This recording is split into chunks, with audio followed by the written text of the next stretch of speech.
जय हिंद students, welcome back to Archana Sharma learning academy. आज हम यूनिट 5 यानी वर्क प्लेस स्किल्स के एक इम्पॉर्टेंट टॉपिक के बारे में बात कर रहे हैं जिसका नाम है मेंटल हेल्थ। टॉपिक शुरू करने से पहले आपको बता दें कि अगर वीडियोस आपको पसंद आ रहे हैं और आपको लग रहा है कि कुछ स्टूडेंट्स की मदद हो सकती है तो आप इनको उनसे प्लीज़ शेयर ज़रूर कर दीजिएगा ताकि हर कोई पढ़ सके और समझ सके कि सॉफ्ट स्किल के इन टॉपिक्स में क्या किया जाता है। वीडियोस देखकर आप केवल समझ सकते हैं। नोट्स के लिए आप हमारे ब्लॉग्स पर चले जाएंगे, वहाँ आपको पीडीएफ भी मिलेगा और दूसरी बात वहाँ पर आपको नोट्स बहुत इजी लैंग्वेज में मिलेंगे, तो सॉफ्ट स्किल के चैप्टर को समझने में आपको बहुत आसानी होने वाली है। तो चलिए वीडियो शुरू करते हैं। तो हमारे सिलेबस में आज हम बात करेंगे मेंटल हेल्थ की।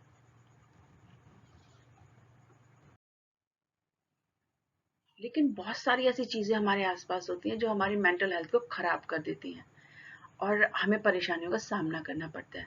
तो अब हमने ये पढ़ा कि ज़रूरी क्यों होती है। अब ये देखिए कि कौन कौन सी चीज़ें हैं जो हमारे मेंटल हेल्थ को ख़राब कर रही हैं।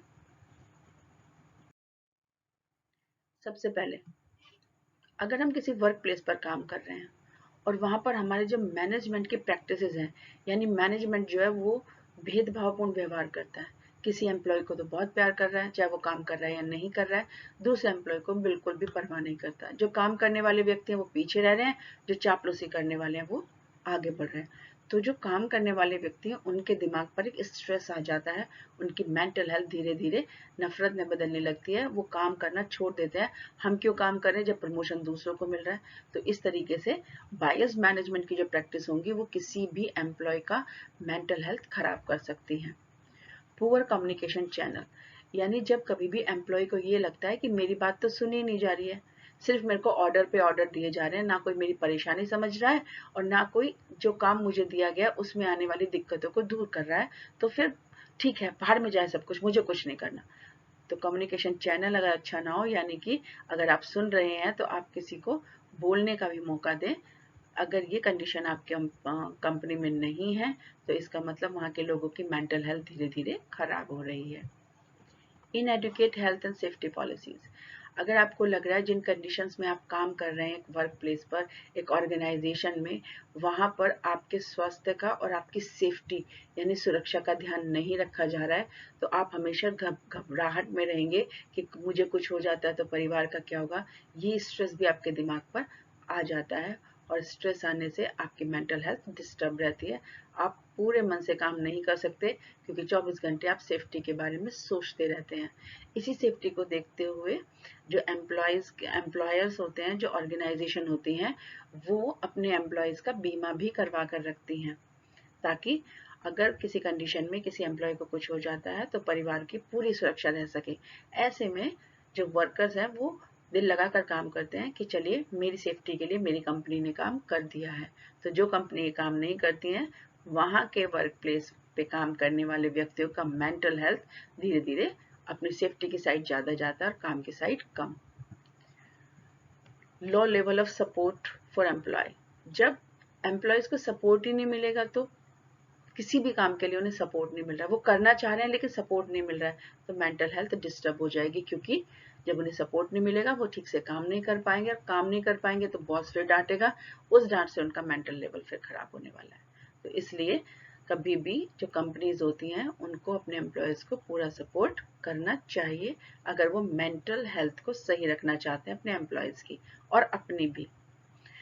परफॉर्मेंस प्रेशर, अगर आपके पास एक बार परफॉर्मेंस का प्रेशर आ गया तो समझिए कहीं ना कहीं आपके दिमाग पर वो हावी रहेगा। आप काम करने से ज़्यादा इस बात पर ध्यान रखेंगे, पिछली बार ये किया था इस बार ये करूँ, पिछली बार ऐसा था इस बार ये करूँ, तो वो आप कंपैरिजन में रह जाएंगे, अपने काम पर ध्यान नहीं देंगे। जैसे रेस में दो रेसर्स दौड़ रहे होते हैं सबसे आगे नंबर पर 1 और 2 पर, तो अगर उनमें से कोई भी एक जो रनर होता है अगर वो दूसरे को देखने में रह जाता है तो पीछे रह जाता है। तो इसी तरीके से परफॉर्मेंस आपके मेंटल हेल्थ को बैडली इफेक्ट करती है।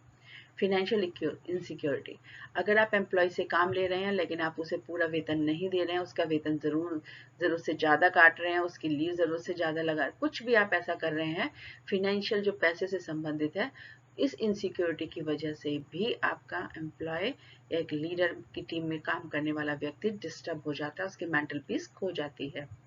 इमोशनल क्वेश्चन, अगर आप बहुत ज़्यादा इमोशनल हो जाते हैं किसी भी चीज़ को लेकर, वो इमोशंस आपकी मानसिक स्थिति पर असर करते हैं और आप अपना काम ठीक से नहीं कर पाते हैं।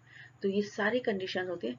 इसके अलावा बहुत सारी कंडीशन है, किसी ने आपको डांट दिया, किसी ने आपकी रिस्पेक्ट नहीं की, किसी ने 2 लोगों के सामने आपको कुछ कह दिया, किसी ने बार बार आपके प्रपोजल को रिजेक्ट कर दिया। बहुत सारी चीज़ें होती हैं जो आपके मेंटल हेल्थ को इफेक्ट करती हैं, but these are the main one जो हमने अभी पढ़ी है, ये मुख्य हैं उनमें।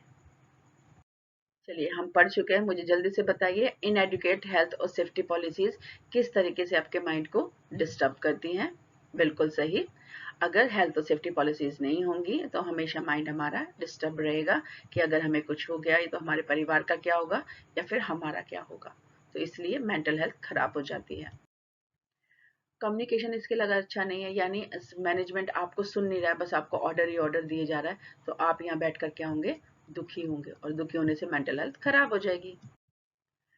अगर आपको अगर आपको सपोर्ट नहीं मिल रहा है, ठीक है ना, अगर आपको सपोर्ट नहीं मिल रहा है तो फिर से क्या होगा, आप दुखी हो जाएंगे, फिर से मेंटल हेल्थ खराब हो जाएगी। आपके पास परफॉर्मेंस का प्रेशर है, पहली बार आपके नंबर आए 70% और अब आपको आपके टीचर ने कहा भाई आप बहुत अच्छा कर सकते हो, चलो, तो आपका प्रेशर रहेगा, हे भगवान मुझे इससे ज़्यादा नंबर लाने हैं, और ज़्यादा नंबर लाने के चक्कर में पढ़ेंगे कम और आप स्ट्रेस ज़्यादा लेंगे, हो गई मेंटल हेल्थ खराब।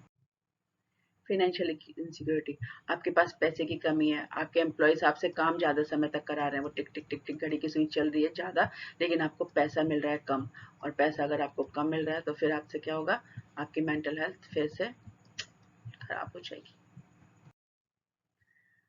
अब हम देंगे टिप्स फॉर एग्जामिनेशन।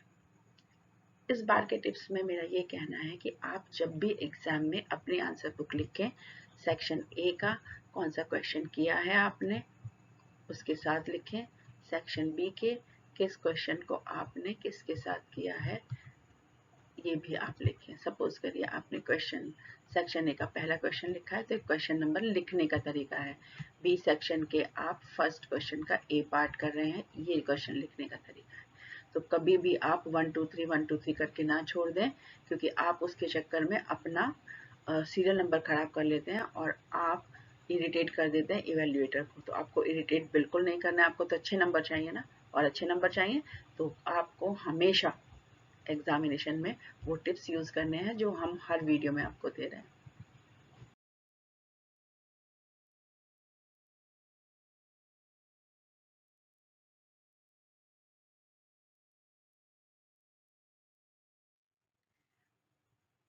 मुझे पूरी उम्मीद है कि आपको ये टॉपिक बहुत अच्छे से समझ में आ गया है। आप इसको रिपीट करिए, अपने दोस्तों के साथ बैठिए और इस टॉपिक को डिस्कस करिए। पढ़ने के यही तरीके होते हैं, आप पढ़ें और थोड़ा सा उसको शेयर करें, और जैसे ही आप उसको शेयर करते हैं आपको चीज़ें और क्लियर हो जाती हैं, और अगर क्लियर नहीं होती हैं तो हम तो यहाँ पर हैं ही आपका डाउट क्लियर करने के लिए, आप कमेंट बॉक्स में हमें लिख सकते हैं।